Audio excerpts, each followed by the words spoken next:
આ દેખાઈ રહ્યું છે એ નાકોડાજી જૈન તીર્થ છે.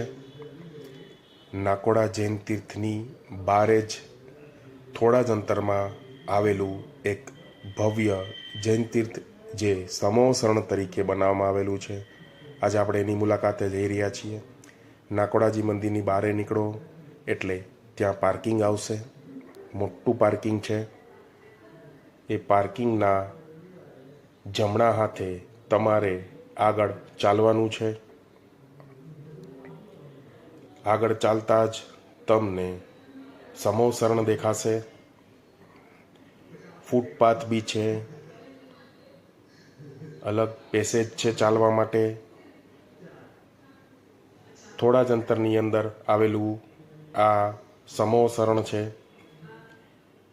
આ હાથીનું આખું સર્કલ બનાવવામાં આવેલું છે. આ મેન રોડ જે નાકોડાજી પાસનાથ જૈન તીર્થનો છે. આ સમોસરણની એક્ઝેક્ટ બારે અલગ અલગ બેન્ચીસવાળા આ સ્તંભ બનાવવામાં આવેલા છે.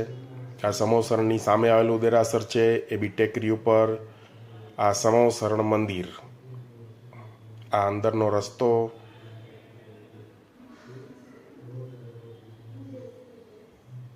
આવી રીતે ચાલતા અંદર જતા સમોસરણનો મેઇન ગેટ આવશે.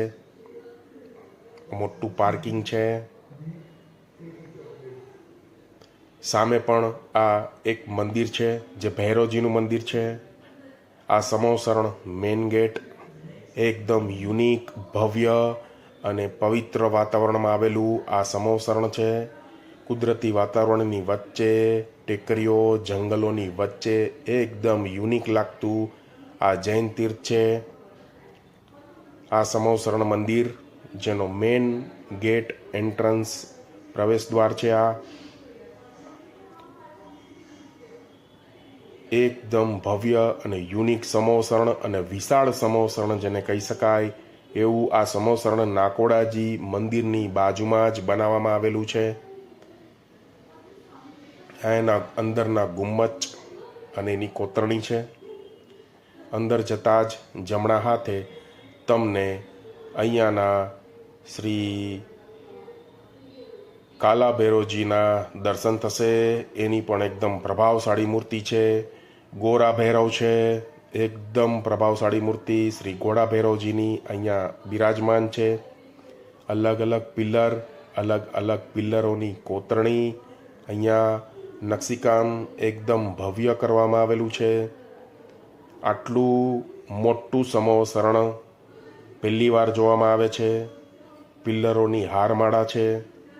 ખૂબ જ ઊંચું અને કોતરણીથી ભરપૂર આ સમોસરણ અહીંયા નાકોડાજીમાં સ્થિત છે.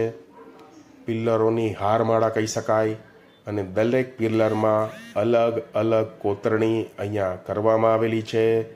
આ સમોસરણનો અંદરનો ભાગ જેમાં તીર્થંકર ભગવંતો અહીંયા શૃંખલામાં બિરાજમાન છે. મોટી સંખ્યામાં અહીંયા અલગ અલગ તીર્થંકર ભગવંતો બિરાજમાન કરવામાં આવેલા છે. દરેક તીર્થંકર ભગવંતોની અલગ અલગ પ્રભાવશાળી મૂર્તિ અહીંયા પ્રતિષ્ઠા કરવામાં આવેલી છે. એકદમ વિશાળ અને એકદમ મોટામાં મોટું સમોસરણ અને કહી શકાય. આ સમોસરણનો અંદરનો આવેલો આ મેન પિલ્લર છે અને શિખર છે.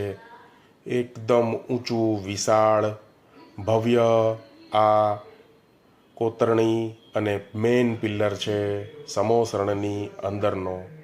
આ એની ગુમ્મચની કોતરણી, ચારે બાજુથી અંદરથી આ લાગતું સમોસરણ, ભવ્યાથી અતિ ભવ્ય આ સમોસરણ અહીંયા નાકોડાજીમાં બનાવવામાં આવેલું છે.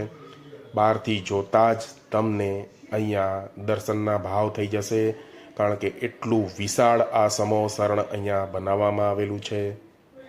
આ ઉપર જવાની સીડી છે જે સમોસરણમાં તમે આ સીડીથી ઉપર જઈ શકશો. ઉપર જઈને આ સમોસરણ એકદમ યુનિક લાગે છે. સમોસરણની કોતરણી, વચ્ચે અશોકનો ઝાડ, સાઈડથી દેખાતી આ સીડી, બહારનો ભાગ પહાડોનો સૌંદર્યની વચ્ચે આવેલું આ સમોસરણ એકદમ ભવ્ય, યુનિક અને કંઈક અલગ જ છે.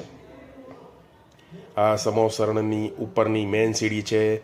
સામે દેખાઈ રહ્યું છે અતિ ભવ્ય સમોસરણ, જેમાં બહારની સાઈડમાં બધી કોતરણી, સામે દેખાઈ રહ્યા છે પહાડ. યુનિક, વિશેષ અને જેને કહેવાય કે અતિ કોતરણીથી ભરપૂર આ સમોસરણ અને વિશાળ સમોસરણ બનાવવામાં આવેલું છે. આ એકદમ ટોપ ઉપર જવાના પગથિયા છે, જ્યાંથી તમને એકદમ કુદરતી નજારો, કુદરતી સૌંદર્ય દેખાશે. અને ઉપરના ભાગમાં તીર્થંકર ભગવંતનું સમોસરણ બનાવવામાં આવેલું છે. આ તીર્થંકર પાર્શ્વનાથ ભગવાનનું સમોસરણ છે. અહીંયા મૂળ નાયક આ સમોસરણમાં પાર્શ્વનાથ ભગવાન છે. અતિ પ્રભાવશાળી અને અતિ ભવ્ય મૂર્તિ એમની અહીંયા બિરાજમાન છે. ચારે બાજુથી તમને અલગ અલગ દિશામાંથી પાર્શ્વનાથ ભગવાનના અહીંયા દર્શન થશે. આ કુદરતી સૌંદર્ય તમે ઉપરથી જોશો તો એકદમ હાઈટ ઉપરથી તમને આવો નજારો લાગશે.